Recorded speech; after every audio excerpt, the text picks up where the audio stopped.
Good morning and welcome back. I am Kenny Polcari, your host of the party, and today is Thursday, August 10th, 2023. And what is it that you need to know? Well, first you're going to ask, what is going on in China? And do you even believe it?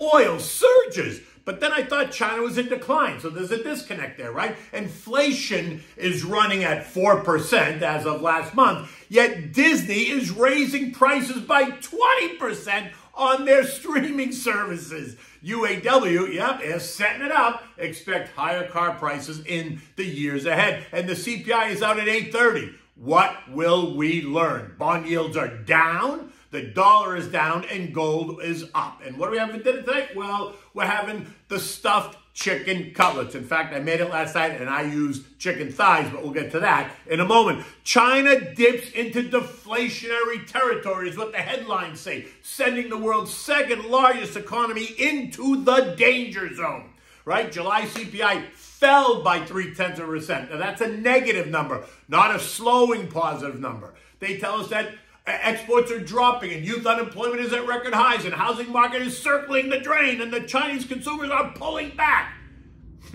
That doesn't sound very good.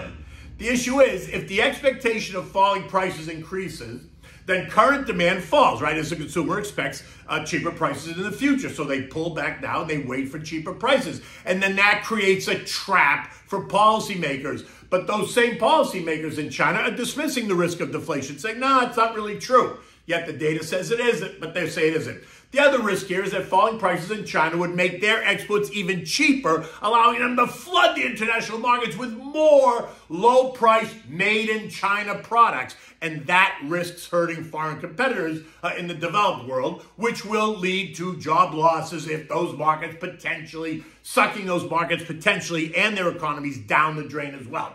Now, this assumes that you believe the data out of China, something that, I always remain a little bit skeptical of, but that's me. Oil continues to surge higher. WTI trading at $84.40 a barrel, right? Boosted by those production cuts by the leading suppliers, the Saudis and the Russians. We've been talking about it, as rising tensions between the Russians and the Ukrainians that threaten oil shipments in the Black Sea. Apparently, the slowdown in China that usually sends oil prices reeling and lower is not helping oil prices at all this time. Recall that any mention of a weakening China would cause oil traders to panic and hit the sell button. But that's not happening this time. It's a little bit curious, isn't it? Next, Disney is raising prices on its streaming services by 20%, the second time in 12 months, right? On Disney Plus and Hulu streaming services, as they crack down also on password sharing. Think about this. The government tells us that inflation's running at 3+% year over year, or 4% on food and energy, yet Bobby Iger decides that he needs to raise prices on his service by 20%. I'm just saying, there's a little bit of a disconnect there, no? And as I pointed out 2 weeks ago, the UAW is setting it up for a brawl with the auto industry. They are demanding a 40% increase in wages, better benefits, and a shorter work week. Analysts estimate that this is going to raise labor costs by some $80 billion. Think about that for 1 minute, what it's going to do to car prices. The UAW president, Shawn Fain, said it like this, and I quote, "The big three have collectively amassed so much money in North American profits over the last 10 years, they could have bought every NBA team, every MLB team, and every NFL team, and still have $50 billion left over." He also points out the bloated pay packages for the top three CEOs. Mary Barra at $29 million, Farley at $21 million, and Tavares at $24 million. So in the end, all he wants is for workers to get their fair share. Why? Because they can't keep up with inflation. And the automakers are making all kinds of money. And that, the inflation has been sapping their paychecks and has been sapping the paychecks of nearly every American. And investors are preparing for today's July CPI report, right? The inflation report, which is expected to tick up just a bit. And all of these headlines helped to send markets lower again yesterday. The Dow losing 190 points, the S&P down 32, the Nasdaq down 162, the Russell down 16, while the transports gave back 135 points. And as we've been saying, when the markets get antsy, what's the first thing to happen? Investors and traders and algos react by hitting the sell button On what? The best performers. The names that are up double and triple digits. NVIDIA, that fell 5% yesterday. Tesla down 3%. Apple down 1%, bringing its total loss to 10% in 1 week. Amazon down 1.5%. Meta down 2.5%. Google down 1.3%. Microsoft down 1.2%. You get the picture, don't you? And all this means is that the markets are vulnerable as we enter this seasonal period of volatility and consolidation. And that's something that you and I have been discussing.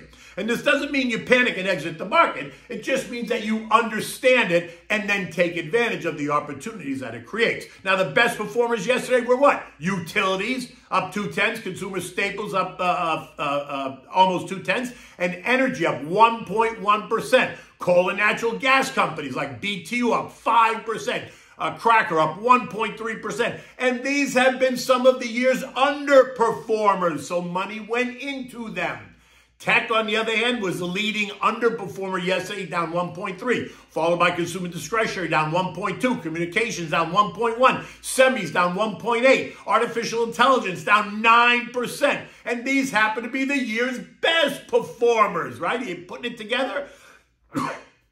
Ecodata today is all about the July inflation report. And as I said above, it is expected to tick up just a bit. CPI year over year at plus 3.3% versus last month's 3%. CPI month over month is expected to be unchanged at plus 0.2. But the whisper number is suggesting a plus 0.3 report.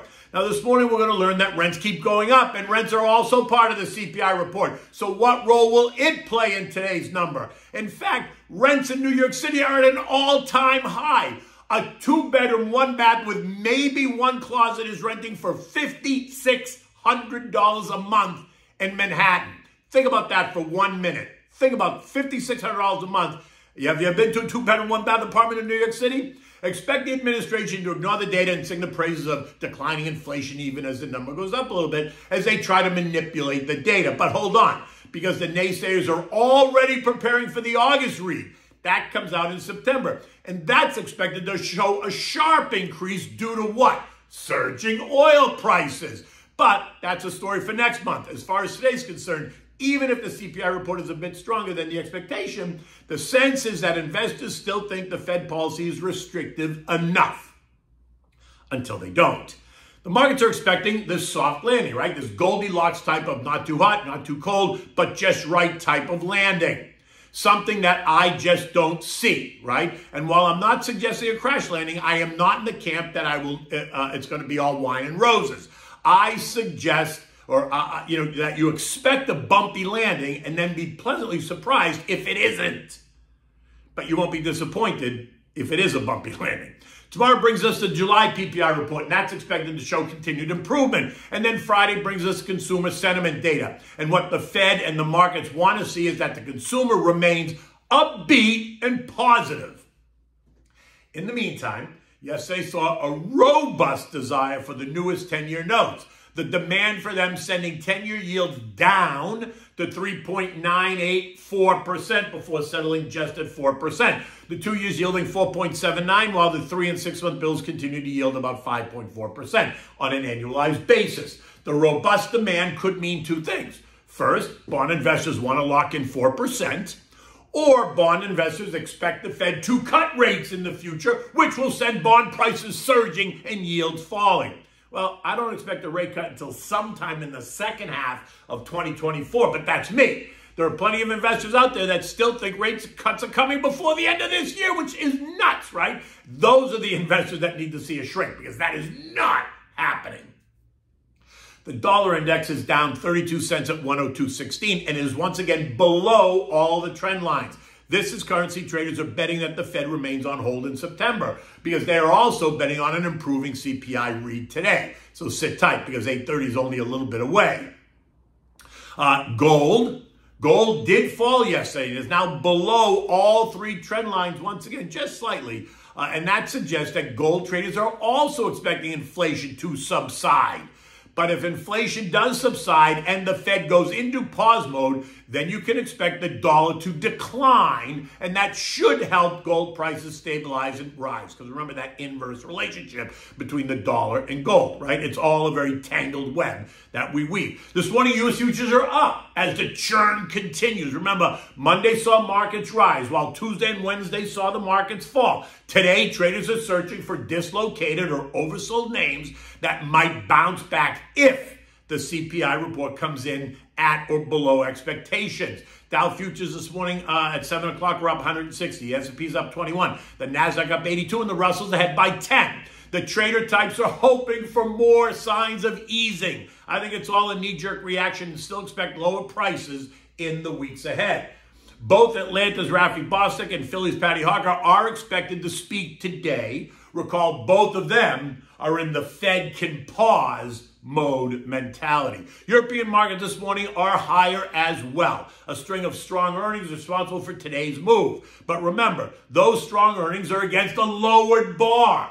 European investors are also awaiting today's CPI data at 7 a.m. this morning. All those markets except the UK are up more than 0.8%, while the UK is just flat. The S&P ended the day yesterday at 4467, down 31 points. Futures this morning are suggesting that we're going to rise and we're going to test 4480, 4500 on the opening. But that could all change at 8:30. Or maybe it could become even more emboldened if the report is more muted. In any case, I'm not changing my outlook. I've been saying that I think the market's tired. I still do. I still expect it to back off over the next 5 or 6 weeks, but I'm not expecting a major drawdown. Better than 10%. And why not? Because I think, and I said this yesterday, there's a lot of buyers out there that have been holding cash, right? They've been looking for the meltdown that never came. And so now we're in the second half of the year. Markets are higher, and they cannot afford to not get involved. These are the asset managers. So any pullback is sure to be bought. Keep your eyes on Apple. It's down 10% in 1 week and is now sitting atop its intermediate-term trend line at 177, a level I identified as a buying opportunity. Do not chase names that are running away. There are plenty of opportunities that are going to help you balance out and stabilize your portfolio for the longer run. You just have to look for them. Remember, investing is a long game, and some of those names I told you that were the outperformance yesterday might continue to be. Okay, so now what do we have for dinner tonight? We're going to have the stuffed chicken cutlets. Now, you would usually make this with, thin sliced breast. Last night, I made it, and I used thighs, boneless thighs. One way or the other, it is very versatile. You can stuff chicken with almost anything you like, and it always comes out great. It's hard to really screw it up. But today, I'm going to make kind of a simple one, but it is really delicious, simple to make, and it'll become a fan favorite. So you want your thin sliced chicken cutlets, or last night I used the thighs, boneless thighs. You want sliced ham, sliced Swiss cheese, salt and pepper, olive oil, butter, garlic, chicken broth, dry white wine. You want to preheat your oven at 350 degrees. You want to lay the chicken cutlets out flat now on a piece of wax paper, season them with salt and pepper on both sides. Now layer a piece of ham and Swiss, and then roll up the cutlet, right? And just pin it with a toothpick. I just folded mine in half yesterday because they were thick, and I pinned it with a toothpick. Now, when I was done, in a large, heavy-bottom skillet or frying pan, I added some butter and a splash of olive oil. I turned the heat up to medium-high. I tossed in some sliced garlic. I sauteed the garlic for about 3 or 4 minutes, and then I started to add the chicken and brown it on all sides about 3 to 5 minutes, right? You're not cooking it through, you're just browning it. Then you're going to remove them and put them in a Pyrex baking dish. When you're done doing that, deglaze the pan with the bit of white wine. Bring it to a boil, let the alcohol burn off. Now add some chicken broth, bring that to a boil, turn it off the heat, add a dollop of butter, let it melt, and then pour this over the chicken that's in the baking dish, allowing the chicken to bathe. Don't drown the chicken, just bathe it. Cover it tightly with tinfoil, place it in the oven, and cook it for 20 or 25 minutes. When you remove it, serve it with a large mixed salad. Simple, easy, and delicious. If you want, you can add a side of garlic herb flavored rice pilaf. It never hurts, and it's always good. Everyone always enjoys it. In any event, look, it's kind of humid outside. You can tell by the window it's all wet. It's not raining. It's just humid outside. I think today's just going to be kind of one of those humid, overcast days, and I'm sure at some point we're going to get that 15-minute rainstorm that'll come and make it even more humid. But listen, it is South Florida, and it is August, so that's just what it is. In any event, until tomorrow, take good care.